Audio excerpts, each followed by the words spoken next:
BJP की media कार्यशाला और इसी विषय पे चर्चा करने के लिए खास मेहमान हमारे साथ बने हुए। आइए सबसे पहले उनका परिचय आपसे करा देते हैं। संजीव वर्मा जी वरिष्ठ भाजपा नेता है। संजीव जी, आज की इस चर्चा में आपका स्वागत है। और सूरज सिंह नेगी जी वरिष्ठ कांग्रेस के नेता है। सूरज जी, आज की इस चर्चा में वीआईपी परिवार आपका स्वागत करता है।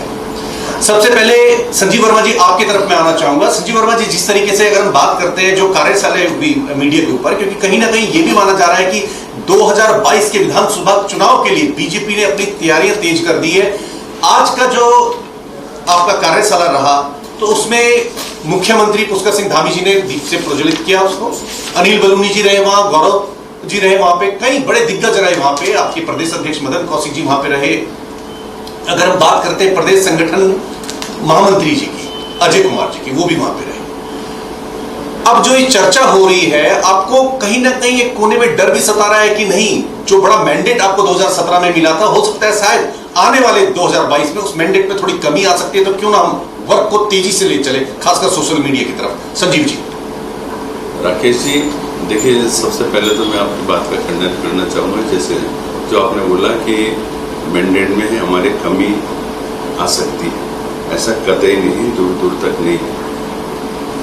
भारतीय जनता पार्टी पूरी मुस्तैदी के साथ मिशन 2022 60+ युवा मुख्यमंत्री का नेतृत्व इसमें लड़ने जा रही है। और मैं दावे के साथ आपको बोलता हूं, हमारा जो परफॉर्मेंस है पिछली बार की अपेक्षा हम और ज़्यादा निखर के आएंगे और ज़्यादा मजबूत नेतृत्व के साथ हम दोबारा सरकार बनाएंगे। और देखिए, उसके लिए हमने बूथ से लेके प्रदेश में हर मोर्चे, हमारे जितने भी मोर्चे गठित हैं, हमारे 7 मोर्चे हैं, सबकी अलग अलग कार्यशालाएं चल रही हैं, हमारी मीडिया की कार्यशालाएं चल रही हैं। मेरा बूथ सबसे मजबूत, इस पैटर्न पे हमारे 11,235 बूथ हैं जिन पर पूरी तरह सत्यापन का कार्यक्रम पूर्ण किया जा चुका है। उस हिसाब से 2,35,000 हमारे बूथ के कार्यकर्ता जो पूरी शक्ति के साथ जुट गए हैं मिशन 2022 60+ के ध्येय को लेकर। बिल्कुल बिल्कुल बिल्कुल। रुख आपकी तरफ करना चाहूंगा मैं सूरज सिंह जी। सूरज सिंह जी, जिस तरीके से बीजेपी ने अपना सोशल मीडिया के लिए आज कार्यशाला बिठाई वहां पे मीडिया की, तो कहीं ना कहीं वो होमवर्क में कुछ कदम आगे निकलते हुए आ रहे हैं। और ये नहीं लगता कि बीजेपी ने अगर जन आशीर्वाद यात्रा निकाली, आप लोगों ने परिवर्तन यात्रा निकाल दी, आम आदमी पार्टी ने तिरंगा संकल्प यात्रा निकाल दी, तो कहीं ना कहीं ऐसा नहीं लग रहा कि कॉपी पेस्ट चल रहा है? अगर 2017 के मैनिफेस्टो के बारे में हम बात करते हैं, एक पार्टी कहती है हम लैपटॉप देंगे, फोन देंगे, दूसरी पार्टी भी अपने मैनिफेस्टो में लिख देती है कि हम लैपटॉप देंगे और स्मार्टफोन देंगे।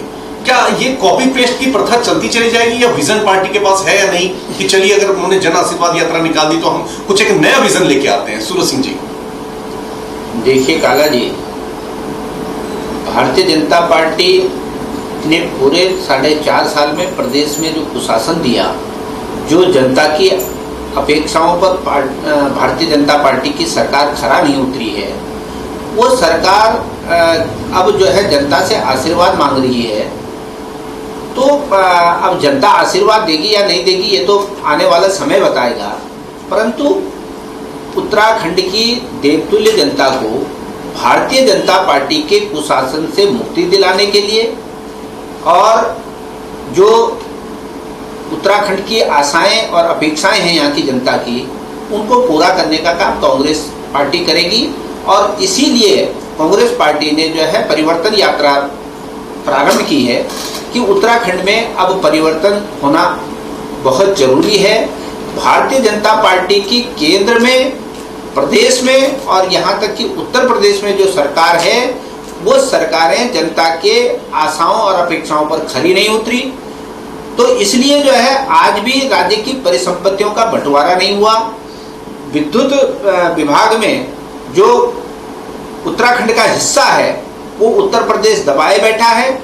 और भारतीय जनता पार्टी की उत्तर प्रदेश में भी प्रचंड बहुमत की सरकार है, उत्तराखंड में भी प्रचंड बहुमत की सरकार है और दिल्ली में भी प्रचंड बहुमत की सरकार है। और उसके बावजूद 2017 में जो भारतीय जनता पार्टी ने प्रदेश की जनता से जो वायदे किए थे वो वायदे पूरे नहीं किए।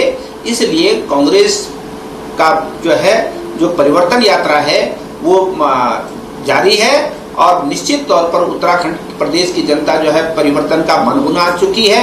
भारतीय जनता पार्टी बूथ स्तर पर जाए या कहीं पर भी जाए, सोशल मीडिया को कितना भी कर ले, आखिर जो वायदे इन्होंने किए थे अब वो झूठ इनका चलने वाला नहीं है और निश्चित तौर पर उत्तराखंड की जनता परिवर्तन का मन बना चुकी है। बिल्कुल। संजीव वर्मा जी, आप कहीं ना कहीं ज्ञानियों के गुंथन और चेतने के चिंतन की भूमिका में रहते हैं। हम अगर बात करते हैं धनौल्टी के विधायक प्रीतम सिंह जी की, वो आपकी पार्टी की तरफ रुख कर लेते हैं। राजकुमार जी की अगर हम बात करते हैं, जो पुरुलिया से विधायक है, पहले आपकी पार्टी में रहते हैं, फिर कांग्रेस में जाते हैं, फिर आपके पास आ जाते हैं। तो ऐसे क्या कारण होते हैं? एक क्वेश्चन मार्क तो यहाँ पे लगता है कि जिस वक्त वो बीजेपी में थे, वो टूट कर या रूठ कर वो कांग्रेस में गए, तो उसके क्या कारण हो सकते हैं? अब आपकी पार्टी में आ रहे हैं तो उसके क्या कारण हो सकते हैं? संजीव वर्मा जी। काला जी, देखिए, सभी लोग आशा भरी दृष्टि से भारतीय जनता पार्टी की ओर देख रहे हैं। सबको पार्टी द्वारा सत्ता में आती हुई दिखाई दे रही है। एक उगता हुआ सूरज भारतीय जनता पार्टी है और ज्यादातर जो लोग कांग्रेस में हैं, सबका धीरे धीरे कर मोह भंग हो रहा है, सबका हृदय परिवर्तन हो रहा है और धीरे धीरे मैं सोचता हूँ कांग्रेस एक ऐसे रसातल की ओर अग्रसर है। मैं सोचता हूँ आने वाले समय में शायद हरीश रावत जी और उनके इर्द गिर्द रहने वाले 2-4 लोग शायद कांग्रेस में रह जाएं, या हो सकता है वो भी धीरे धीरे करके भारतीय जनता पार्टी की तरफ अपना रुख कर लें। बिल्कुल बिल्कुल। सूरज सिंह नेगी जी, बिल्कुल बिल्कुल। और जैसे भी आपने परिवर्तन की बात करी, हाँ, परिवर्तन यात्रा चल रही है।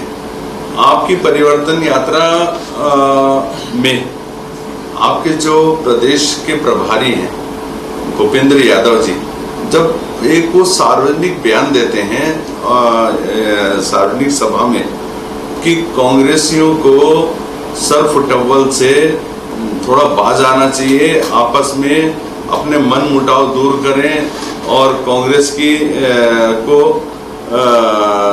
के लिए सोचें। बिल्कुल बिल्कुल बिल्कुल ये बिल्कुल। सूरज सिंह नेगी जी, आप बिल्कुल कहीं ना कहीं संजीव जी की बात का समर्थन हो जाता है। उन्होंने स्पष्ट आरोप लगा दिया कि आपके प्रदेश प्रभारी जो है, उनका स्पष्ट तौर पे कहना यह है कि कांग्रेस में सर फुटबॉल है। इसको जस्टिफाई किस तरीके से कर पाएंगे आप, सूरज सिंह जी? देखिए काला जी, जैसे हमारे मित्र वर्मा जी कह रहे हैं कि भारतीय जनता पार्टी उगता सूरज है। अरे उगता सूरज नहीं, अब तो वो डूबता सूरज है। देख लिया देश की जनता ने कि तमाम देश बिक रहा है और जब कोई घाटे की कोई वस्तु होती है, घाटे का कोई संस्थान होता है, उसकी बिक्री तो समझ में आ सकती है, परंतु जो दुधारू गायें हैं, जो कामधेनु हैं, जब उनको भी बेचने, हमने नहीं बेचा, वो तो आप बेच रहे हैं। बीएसएनएल को किसने बेचा? कहाँ है बिका हुआ? ये तो आपके राज्य में, वर्मा जी, ये तो आपके राज्य में बीएसएनएल की दुर्दशा हुई है, क्योंकि जब देश के प्रधानमंत्री की दुर्दशा आपके राज्य में हुई, सर। नहीं तो आपने क्यों नहीं संभाला उसको? 7 साल में आपने क्या किया? आप जब एक प्राइवेट कंपनी की जब लॉन्चिंग करेंगे, उसकी ब्रांडिंग देश के प्रधानमंत्री करेंगे, तो बीएसएनएल की ये दुर्दशा जो आज है वो होगी। और ये कह रहे हैं कि कांग्रेस सारा आने के लिए इनके यहाँ तैयार है। तो भैया आप ये देखो कि जो तुम्हारे यहाँ वैकेंसी खाली है क्या, इतने जो लोग तुम्हारे जनता ने जिता के भेजे हुए हैं, उनको अब उन पे तुमको भरोसा नहीं रह गया है, अब उनकी क्षमताओं पर आपको विश्वास नहीं है, इसलिए आपने मंडी खोल रखी है आयात करने की, और आप आयात करने में लगे हुए हैं। परंतु ये सत्य है कि एक न एक दिन ये आपकी आयातित करने की जो प्रवृत्ति है भारतीय जनता में बहुत बड़ा विस्फोट लाएगी, और वो विस्फोट फूटेगा, और तब आप उगता सूरज नहीं, तब आप डूबता सूरज दे देता हूँ। संजीव वर्मा जी, देखिए, उनका कहना है कि आप आयात कर रहे हैं। यहाँ कहीं ना कहीं प्रश्न ये भी खड़े होते हैं कि निर्यात फिर कौन कर रहा है, ये प्रश्न खड़े हो जाते हैं। संजीव वर्मा जी पूरा प्रश्न पढ़ देता हूँ। संजीव वर्मा जी, देखिए, हम कहते हैं चलिए बीजेपी जो है उत्तराखंड प्रदेश में ऑल वेदर रोड की योजना लेके आती है, दाल पोषित योजना लेके आती है, अन्य कई तरीके की योजनाएं लेके आती है। लगता नहीं कि कहीं ना कहीं कोई चूक हुई है, जिस कारण से सोशल मीडिया पे अपनी जो वर्क है उसको बढ़ा चढ़ाकर या एक कार्य को बताने की, लोगों तक पहुंचाने का प्रयास चल रहा है? क्योंकि आपने कहा कि बीजेपी एक उगता हुआ सूरज है, तो लगता नहीं कि उगते हुए सूरज को सोशल मीडिया की जरूरत नहीं है? संजीव वर्मा जी। राकेश जी, देखिए, सरकार ने जबरदस्त काम किए हैं। राज्य सरकार भी बहुत मुस्तैदी के साथ काम कर रही है, केंद्र सरकार बड़ी मुस्तैदी के साथ काम कर रही है। डबल इंजन की यहाँ पे सरकार चल रही है।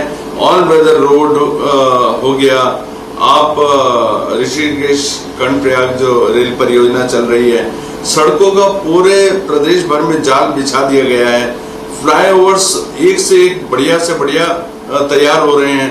डाट काली की जो टनल है वो आप देखिए, और आपके खाते में? बिल्कुल हमारे खाते में, बिल्कुल हमारे खाते में सर। और अभी एक रिसेंट आपको बताता हूँ, हरीश रावत जी के खाते में सर, बिल्कुल हमारे खाते में सर। हरीश रावत जी ने 2 फ्लाईओवर बनाए थे, एक बल्लीवाला का और एक बल्लूपुर वाला।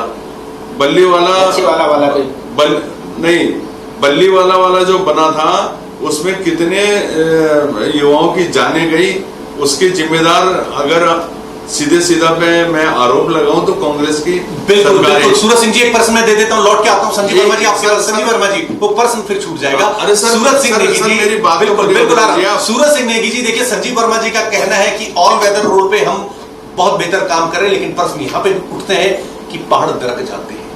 सूरज सिंह नेगी जी, संजीव वर्मा जी कहते हैं कि हमने पुल बनाए, लेकिन प्रश्न चिन्ह यहाँ पे भी लगते हैं कि पुल टूट जाते हैं। सूरज सिंह नेगी जी, देखिए, ऑल वेदर रोड, पहले उनको उस रोड को जो है कांग्रेस की सरकार में 4 धाम यात्रा मार्ग का नाम दिया गया था। अब इन्होंने ऑल वेदर रोड का नाम दिया। अब सर उस समय सिंगल लेन थी, अरे सिंगल लेन, 4 लेन बनी है। अरे कहीं पर भी सर, वर्मा जी, मैं पहाड़ का व्यक्ति हूँ, मैं पहाड़ पे भी जाता रहता हूँ, कहीं पर 4 लेन नहीं है, डबल लेन की सड़क है वो। और जिस प्रकार से पहाड़ दरक रहे हैं और तमाम जो है आफत आ रखी है पहाड़ के लोगों को, वो किसी से छुपा हुआ नहीं है। तो ये जो टेक्नोलॉजी है, आज आवश्यकता इस बात की है कि पहाड़ को पहाड़ की परिस्थिति के हिसाब से जो यहाँ की भौगोलिक परिस्थिति है, क्यों नहीं चाहते हैं? तो हम समावेशी विकास की बात करते हैं, हम ऐसे विकास की बात करते हैं जो विनाश नहीं बल्कि विकास लाए और जनता का जिसमें भला हो, प्रकृति का संरक्षण भी हो। आप नहीं चाहते, हम क्यों नहीं चाहते? यात्रा पूरे 12 माह चले, पहाड़ के लोगों को आने जाने में कोई दिक्कत ना हो। वर्मा जी, ये पहाड़ के रेल चले, आप एक बात रेल चले, वर्मा जी, मैं आपको एक बात, वहाँ के लोग, प्लीज मैं आपको एक बात के लिए करेक्ट करना चाहता हूँ। सुनिए तो, मैं आपको एक बात के लिए करेक्ट करना चाहता हूँ कि ये जो सड़कें हैं, ये केवल उत्तराखंड के लोगों के लिए नहीं है, ये पूरे भारत के लिए है। और ये जो लोगों को दिक्कत, ये जो बॉर्डर का इलाका है, जो चाइना का बॉर्डर का इलाका है, उस इलाके तक आज सड़कों का पहुंचना बहुत नितांत आवश्यक है। केवल सामरिक दृष्टि से भी है, केवल उत्तराखंड के लोगों पर एहसान नहीं कर रहे हैं, ये पूरे देश की आवश्यकता है। उत्तराखंड के लोगों को जो है केवल परेशानियां उनके हाथ में लग रही है। भारतीय जनता पार्टी के ऊपर एहसान नहीं करती। भारतीय जनता पार्टी हमेशा सेवा भाव से काम करती है। सेवा भाव कहाँ होता? मेरा भाव है, नहीं दिख रहा है तमाम जो है, सेवा भाव से काम करती है भारतीय जनता पार्टी। वो जो गुजरात के एयरपोर्ट पे 9,000 करोड़ की हेरोइन पकड़ी जाती है, वो एयरपोर्ट आपने जो है किसको दिया? अडानी एयरपोर्ट, 9,000 करोड़ की हेरोइन पकड़ी जाती है। और जब सुशांत जो है वो कुछ थोड़े से उसके लिए होता है तो पूरे चैनल और पूरी तमाम मीडिया उसके पीछे पड़ जाती है, पर 9,000 करोड़ की हेरोइन पकड़ी जाती है। कोई चैनल मुद्दा नहीं उठाता, कहीं कांग्रेस कांग्रेसी की है या किसकी है? क्यों नहीं जाते? आप सरकार है, आपकी पूरे देश में सरकार है, प्रदेश में सरकार है, क्यों? कौन है वो? नहीं, कौन है वो? क्यों नहीं लाते सामने? अरे आप सामने लाओ कि कौन है वो हीरोइन वाला? 9,000 करोड़, अगर 9,000 करोड़ की हीरोइन भारत में आती है तो क्या भारत के नौजवानों के स्वास्थ्य के साथ क्या वो खिलवाड़ करेगी? भारत की अर्थव्यवस्था में वो क्या नुकसान करेगी? कौन है वो? अरे हम पूछना चाहते हैं, कौन है वो? हरीश रावत जी, सीधे कौन है वो? कौन है वो? जनरल बाजवा जो हमारी आप 9,000 करोड़ की युवाओं की जाती है, वो किसकी है? क्या वो भारतीय जनता पार्टी के लोगों की है? या भारतीय जनता पार्टी के समर्थित लोगों की उसको- किसकी है वो? उसको- अडानी जी, उसको- अडानी जी, आप- ये आप- हेरोइन का संजीव काम वर्मा कर जी, रहे भाई हैं। मैं क्या है ये? संजीव वर्मा जी, समय बराबर मिल जाएगा। आप संजीव वर्मा जी, आप सैनिकों का अपमान कर रहे हैं। संजीव वर्मा आप जी, सैनिकों का सीधा सीधा संजीव अपमान वर्मा कर रहे हैं। जी, एक सूरज सिंह जी आता हूं मैं आपके पास। संजीव वर्मा जी, एक प्रश्न दे देता हूं क्योंकि बराबर समय दिया जाएगा, समय की अपनी गरिमा भी है। संजीव वर्मा जी, हम ये मानते हैं आपने अपना जीवन का अर्पण तर्पण समाज के लिए कर दिया, अपना जीवन दान अपने समाज की सेवा के लिए किया। कई चीजों से यहाँ पे सूरज सिंह नेगी जी इत्तेफाक नहीं रखते आपकी बातों से, लेकिन प्रश्न यहाँ पे ये भी खड़े होते हैं। आपने कहा ठीक है, बीजेपी की तरफ लोग टकटकी लगाए देख रहे हैं, रुझान बीजेपी की तरफ आ रहा है, चाहे हम राजकुमार जी की बात करें, प्रीतम सिंह जी की बात करें जो धनौल्टी से विधायक है, पुरला से हैं राजकुमार जी। कई कांग्रेस के लोग पहले भी टूट के आपकी पार्टी में आए। आपकी पार्टी कहती थी कि हम कांग्रेस मुक्त भारत बनाएंगे।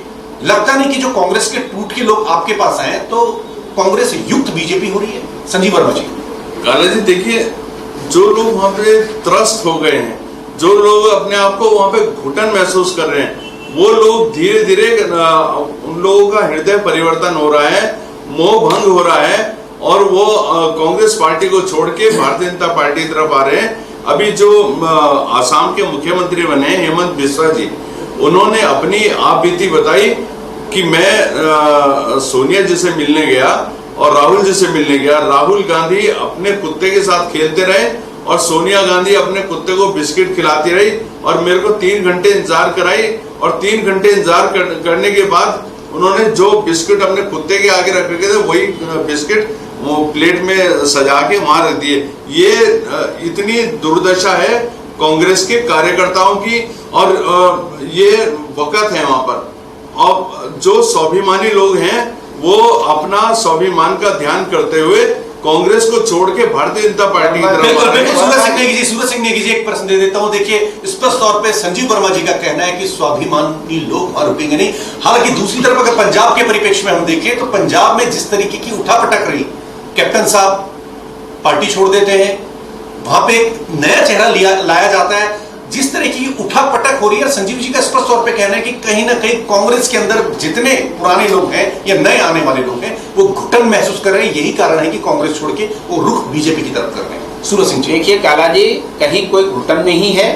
जो अवसरवादी लोग हैं वो इस प्रकार की कार्रवाई करते हैं और जिस प्रकार से वर्मा जी कह रहे हैं कि आसाम के मुख्यमंत्री क्या कह रहे हैं, तो आसाम के मुख्यमंत्री की ये बहुत ही घटिया बात है कि जो कुत्ते को बिस्कुट दिए जा रहे थे वो उनको दिए गए। अरे उनको दिए गए। अच्छा, ये कोई बात है क्या? बात है राहुल गांधी की घटिया बात है, ये कोई बात है क्या? सोनिया गांधी की घटिया बात है, आरोप लगाने वालों गांधी की घटिया बात है। नहीं मिला। अरे कैसी बात, तुम्हारी योग्यता नहीं थी तब मिला।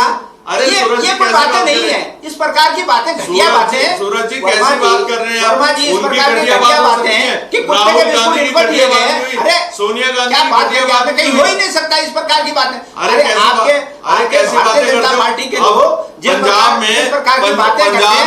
पंजाब में क्या है? पंजाब क्या है में पंजाब में? एक तरफ आप कह रहे हैं कि हमने दलित आदमी को बना दिया मुख्यमंत्री, दूसरी वो तो दिख रहा है, वो बनाया है। कहाँ दिक्कत है? क्या दलित को मौका नहीं मिलना चाहिए? जी कह रहे हैं कि सिद्धू नेतृत्व करेंगे, सिद्धू के नेतृत्व में सरकार बनेगी। अब आप ये बताइए, अगर हरीश रावत जी के अंदर इतना दलित प्रेम था तो 2012 से 17 तक आप जो आपकी सरकार थी उसमें आपने अपना दलित चेहरा क्यों नहीं दिया? उस समय दलित को आपने अपना मुख्यमंत्री क्यों नहीं बनाया? जबकि आपके प्रदेश अध्यक्ष माननीय यशपाल आर्य जी स्वयं एक दलित चेहरा थे आपके पास। लेकिन जब उनके उनके मुख्यमंत्री बनने की बात आई, आप दिल्ली में जाके धरने पर बैठ गए कि अगर आप धरने पर बैठ गए कि अगर आपने इनको मुख्यमंत्री बनाया तो मैं कांग्रेस छोड़ दूंगा। ये है आपका दलित प्रेम, ये दलित प्रेम की आपकी सीमा है, ये दलित प्रेम है आपका। समय की सैनिकों का अपमान करते हैं, सैनिकों का अपमान करते हैं, दलित का अपमान करते हैं। परिवार आपका बहुत बहुत शुक्रिया अदा करता है। हम आपको बताते चले कि जिस तरीके से बीजेपी की मीडिया कार्यशाला हुई उसमें पुष्कर सिंह धामी जी ने उसका उद्घाटन किया। इसमें अनिल बलूनी जी जो सांसद भी हैं, राष्ट्रीय मीडिया प्रभारी भी हैं, प्रमुख या हम कहें उनको, वो भी हैं। आरपी सिंह जी इसमें रहे, गौरव जी रहे जो बीजेपी के प्रवक्ता हैं। इसमें संगठन महामंत्री अगर हम बात करते हैं प्रदेश के, अजय कुमार जी की भी उपस्थिति रही, प्रदेश अध्यक्ष मदन कौशिक जी की भी इसमें उपस्थिति रही। कहीं ना कहीं राजनीति कई तरीके का रूप लेती है, चर्चा परिचर्चा में ऐसी बातें होती हैं, और खासकर दोनों पार्टियों के लिए मैं कहना चाहूंगा कि रखो हौसला, वो मंजर भी आएगा, प्यासे के पास चलकर समंदर भी आएगा, मंजिल भी मिलेगी और जीने का मजा भी आएगा। देखते रहिए वीआईपी न्यूज। नमस्कार।